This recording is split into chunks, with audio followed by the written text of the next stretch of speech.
Buenas noches, MAG, ingeniero Ítalo David Bendezú Cheyo. Somos el grupo número 3 del curso de topografía y cuyos integrantes son los siguientes: Ortiz Aguilar Sixto, Núñez Cieza Deiner, Ibarra Aliaga Katia, Tacilla Villanueva Alexander y quien les habla Gonzaga Toribio, Giovanna Judith.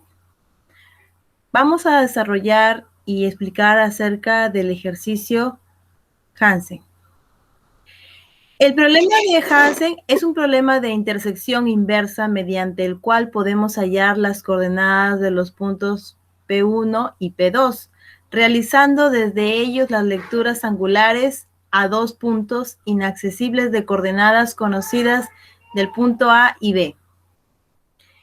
Y dándole solución al problema, tenemos que consiste en determinar una figura semejante a la fórmula por los 4 puntos, partiendo de un valor arbitrario que se da a la base auxiliar del P1 y P2. Desde este valor se deduce que 1 para el lado AB, y como conocemos el valor real de este determinado por las coordenadas de sus extremos, podemos establecer la relación de semejanza de ambas figuras.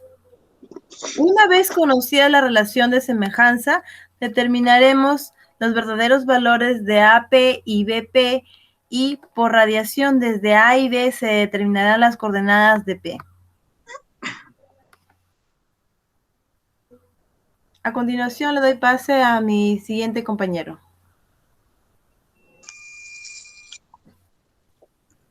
Ingeniero, buenas noches. Bueno, en esta ocasión vamos a desarrollar el problema de Hansen. Dada una base definida por los puntos A y B de coordenadas conocidas, hallar las coordenadas de los puntos 1 y punto 2. Conocidos los ángulos entre las alineaciones y la situación relativa de los puntos entre sí. Bueno, para calcular el ángulo 1 sería la coordenada del punto A menos la coordenada del punto 1 menos la coordenada del punto B. Para calcular el ángulo beta 1 sería la coordenada del punto B menos la coordenada del punto 1 menos la coordenada del punto 2. Para calcular el ángulo 2 sería la coordenada del punto 1 menos la coordenada del punto 2 menos la coordenada del punto A. Para calcular el beta 2 tendríamos la coordenada del punto A menos la coordenada del punto 2 menos la coordenada del punto B. Para el desarrollo del ejercicio doy paso a mi siguiente compañero. Gracias.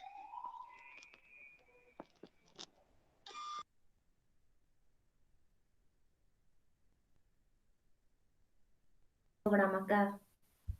Entonces, para esto hemos hecho uso de los conocimientos previos. No sé si se puede visualizar. ¿Si se visualiza? Ya, perfecto. Aquí está. Entonces, ¿qué es lo que nosotros hemos realizado en estos gráficos? Lo primero que hemos hecho es representar arbitrariamente los puntos A y B, según las coordenadas conocidas. En este caso, asumimos coordenadas arbitrarias, ¿no? Si se conocen los ángulos entre la alineación 1, si se conoce el ángulo 1 entre las alineaciones AB y P1, entonces, ¿cuál es el ángulo conocido? Entre B y P1, el ángulo conocido vendría a ser 42.581. También se le brinda un valor arbitrario. Entonces, nosotros podemos hallar el lugar geométrico de los puntos desde los cuales se cumple esta condición. Para ello, realizamos un arco capaz de ir desde alfa 1 hasta los extremos del segmento AB. Entonces, nosotros hemos realizado un arco que va a ir desde los segmentos, desde el punto P1 hasta el segmento AB. Entonces, este arco lo vamos a trazar con la ayuda de la herramienta que es círculo, ¿no? Que también nos permite tener en cuenta dos tangentes y un radio. Luego, lo que vamos a hacer es calculamos el arco capaz de pasar desde el punto beta 2 hasta AB.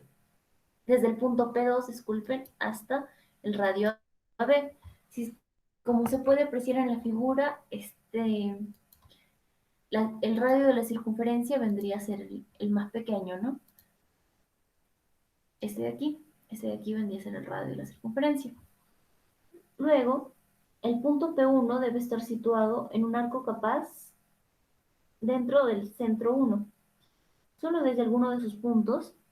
Entonces vemos que este punto P1 debe estar situado dentro del radio mayor que conecta el punto, que conecta los vértices, ¿no? Del punto AB hasta P1. Y finalmente tenemos que el punto 2 debe estar en algún punto de arco capaz del centro de la circunferencia. Entonces, con estas condiciones es que se realiza el trazado y se verifica el cumplimiento de la medida de los ángulos. Como podemos ver aquí, para que se pueda verificar que el arco coincide con los vértices AB, verificamos que el ángulo es el mismo, ¿no? 42.81. Bueno, para continuar con la solución del ejercicio, doy pase a mi siguiente compañero.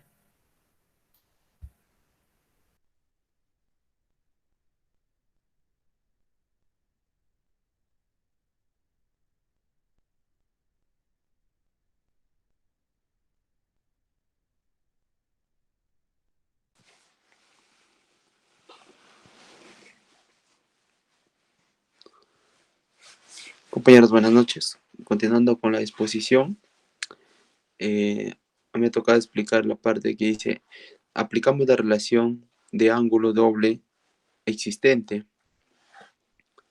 entre el ángulo comprendido desde un punto del arco capaz para un segmento dado y el ángulo comprendido desde el centro del propio arco. Sabemos para la situación relativa de dos puntos, en el ángulo, como vemos en la imagen, acá te acércalo un poquito, ahí está, en el ángulo B1 se sitúa a la derecha de la alineación P1-B. Se dedujo que el P1 está situado en el arco capaz 0,1. Por lo tanto, trazaremos un ángulo 2 beta 1 desde el centro de la circunferencia y uno hacia la derecha del segmento 1-B. Entonces hallamos el punto medio del arco capaz 0,1. Es donde está ahí, más arriba el punto M, Katia, ahí. Los extremos de la cuerda B-M comprenderán un ángulo del beta 1 desde cualquier punto de largo capaz en 0,1. El ángulo alfa 2 se sitúa a la izquierda de la alineación P2-A, como lo podemos ver en la imagen. El P2 ya se dedujo estar situado en el arco capaz 2. Ahora trazaremos un ángulo de 2 alfa 2 desde el centro 0,2 hacia la izquierda. Ahí es donde trazamos el ángulo, ¿no? Del segmento 0,2-A. Ahora vamos a hallar el punto N del arco capaz del 0,2. Los extremos de la cuerda AN comprenderán el ángulo alfa 2 desde cualquier punto de su arco capaz al 0,2. Ese es el arco, el ángulo de alfa 2, donde podemos ubicarlo, ¿no? Ahí en la gráfica. Acércale un poquito más, Katia. Ahí. Ese sería la cuerda de AN. Reducirla un poco menos. Un poquito menos. Ya, ahí donde se ve completo, ¿no? Entonces, eso es lo que hemos encontrado aplicando la relación del ángulo doble existente entre el ángulo comprendido de un punto a un arco, ¿no? A continuación, va a continuar mi compañero con la exposición del ejercicio.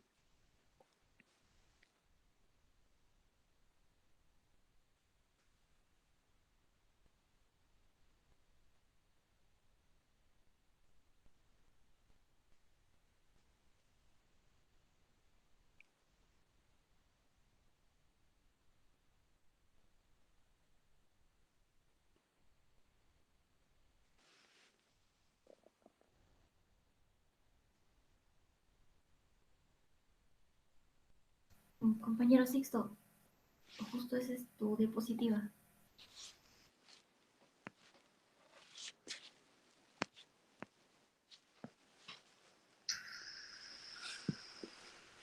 A ver, chicos, a ver, nos apoyamos entonces para que continúe la grabación hasta que aparezca Sixto.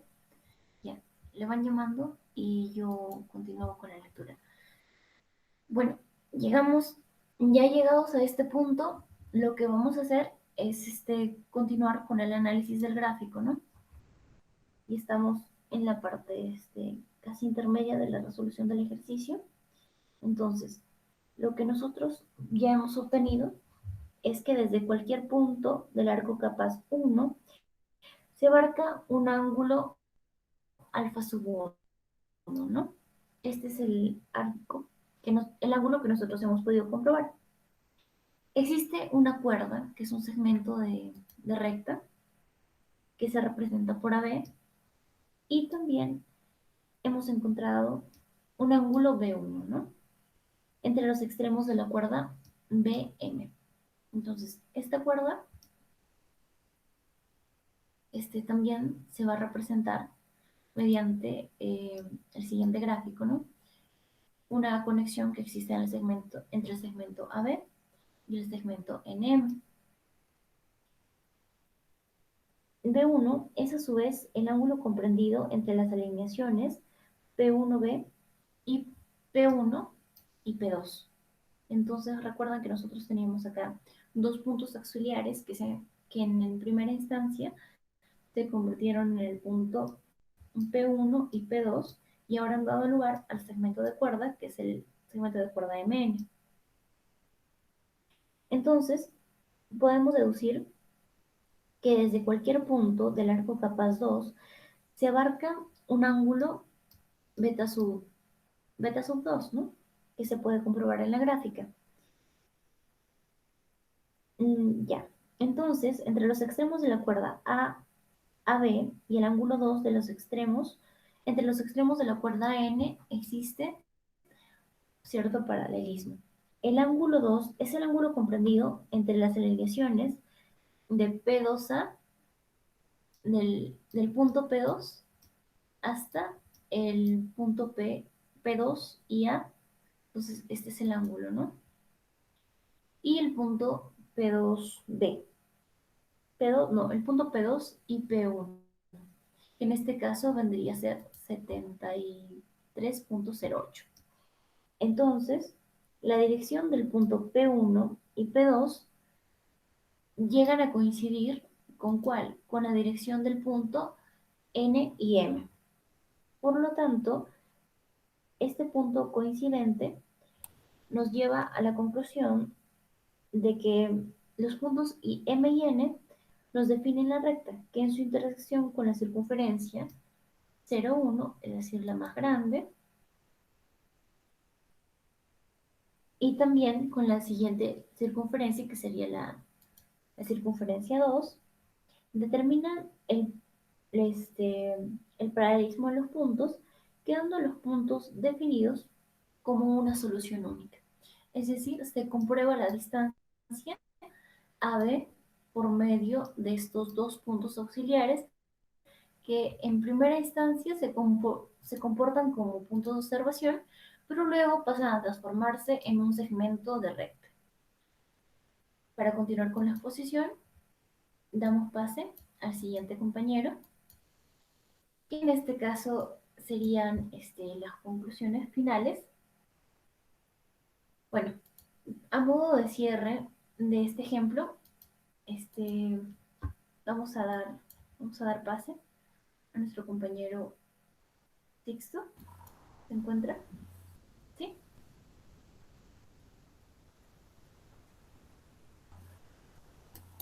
Ok. Sí, Jova, ¿qué tal? Katia. Compañero Sixto, sí, ¿podrías proceder a hacer un resumen general de Sí, lo que hemos claro. explicado? Uh-huh. Sí. Sería genial que me lo proyectes el AutoCAD, porfa.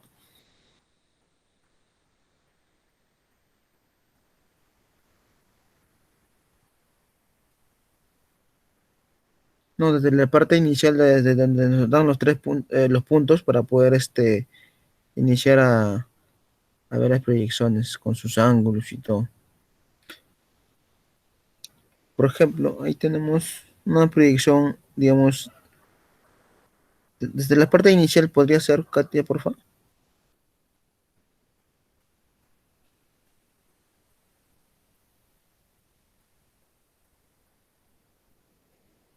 Ujú, esa parte.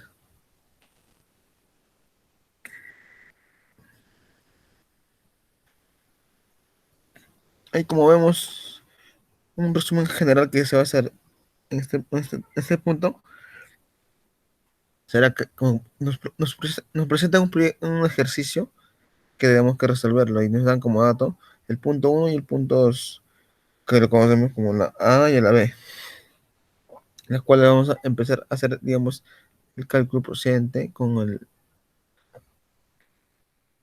el AutoCAD que tenemos ya procesados hasta el final, ¿no? El siguiente, por favor. Ahí tenemos una proyección como dato, como dan en una triangulación, se podría decir.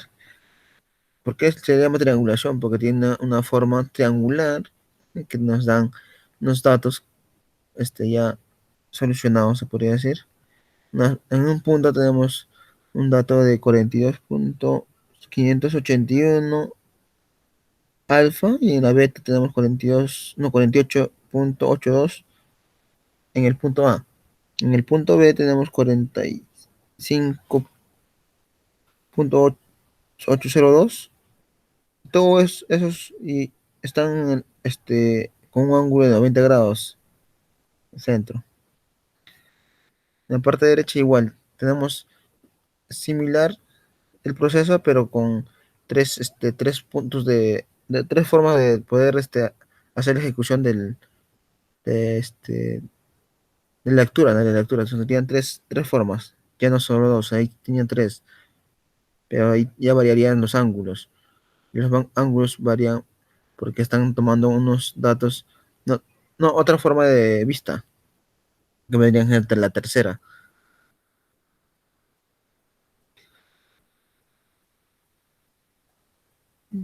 En esa cuarta igual, ahí tenemos ya cuatro vistas, si se dan cuenta, hay cuatro formas triangulares, y de las cuales tenemos la A, la B y un punto M que nos dan como proyección para poder tener unos ángulos adicionales para poder seguir haciendo el cálculo correspondiente. En la parte 5 tenemos igual la A, la B, el uno, el 2 y uno sería como la N, que vendría a ser como una especie de centro, que se distribuyen para poder tener 5 triángulos por algo que para tener el valor y tener unos ángulos de acuerdo a esos valores que tenemos.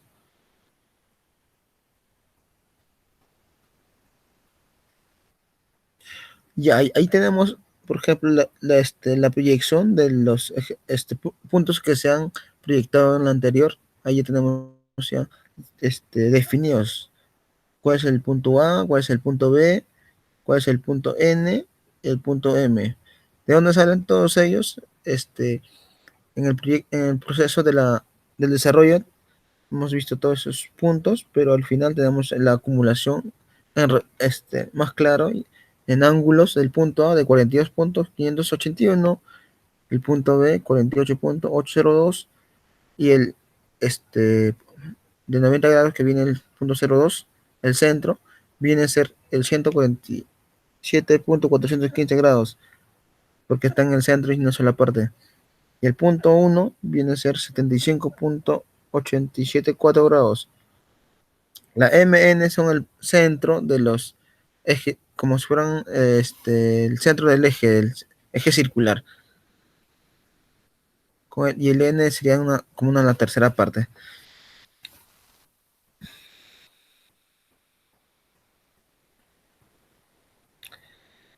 Ya, y en acá estamos, digamos, proyectando un solo dato, como que viene a ser que el alfa y la beta, que tenemos en la parte superior como dato y abajo tenemos ya reemplazando esos datos, pero con una forma de triangulación, con el punto, los 3 puntos y su ángulo.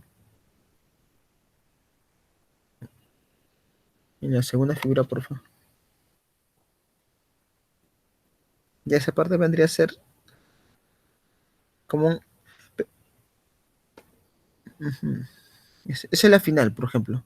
En la parte final tenemos juntado ya todo el proceso, pero con una conclusión, donde tenemos un A mayor, A, B menor, el 01, 02, MN, el P, que viene a ser P2, y el P1 es una proyección que se da como un final de todo el trabajo.